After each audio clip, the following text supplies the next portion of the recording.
परदेशात नोकरी लावण्याच्या बहाण्यानं तरुणांची फसवणूक करणाऱ्या आरोपींना नवघर पोलिसांनी केली अटक। परदेशामध्ये नोकरी लावण्याच्या बहाण्यानं तरुणांची फसवणूक करणाऱ्या आरोपींना नवघर पोलिसांनी अटक केलेली आहे। नवघर पोलीस स्थानकामध्ये फसवणुकीबाबत 27 एप्रिल रोजी गुन्हा दाखल करण्यात आला होता। सोशल मीडियावर जाहिरात टाकून परदेशात नोकरी लावतो असं सांगून देशभरातून तरुणांची फसवणूक केली जात होती। यामध्ये जवळपास प्रत्येक तरुणामागे 50 ते 70 हजारापर्यंत फी घेण्यात आली होती आणि या फसवणुकीकरिता मुंबई तसंच इतर भागांमध्ये सुद्धा कार्यालये उघडण्यात आली होती। या कारवाई दरम्यान नवघर पोलिसांनी 3 आरोपींना अटक केलेली आहे।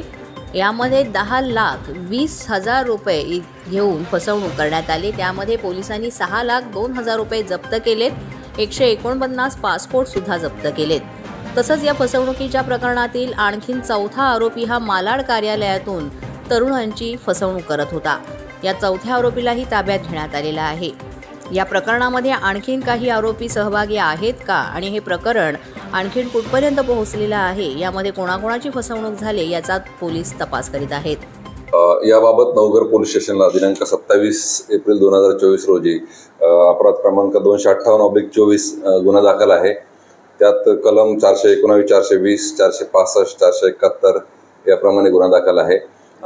यामध्ये फेसबुकवर जाहिरात टाकून परदेशात खास करून इराण, इराक आणि आफ्रिका या ठिकाणी नोकरी लावून देतो म्हणून जाहिरात दिलेली होती आणि त्या जाहिरातीवरनं देशभरातनं तरुण या ठिकाणी आलेले होते। त्यांच्याकडनं फीच्या स्वरूपात एक 50 ते 70 हजार रुपये अशा पद्धतीने पैसे घेण्यात आलेले होते आणि सदरवेळी तक्रारदार या ठिकाणी आले तेव्हा त्यांना कार्यालय बंद दिसलं। कार्यालय बंद दिसल्यानंतर त्यांनी पोलीस स्टेशनला तक्रार दिली। तक्रारीवरनं तात्काळ आपल्याकडे गुन्हा दाखल करण्यात आलेला आहे आणि तपासाची सूत्र फिरून तात्काळ यातले जे 3 आरोपी आहे ते 3 आरोपींना आपण अटक केलेली आहे, त्यांचे PC घेतलेली आहे आणि त्यांच्याकडनं आतापर्यंत फसवणुकीची रक्कम जी आहे 10,20,000पर्यंत फसवणुकीची रक्कम गेलेली आहे। त्यापैकी 6,02,000 रुपये आपण जप्त केलेले आहे।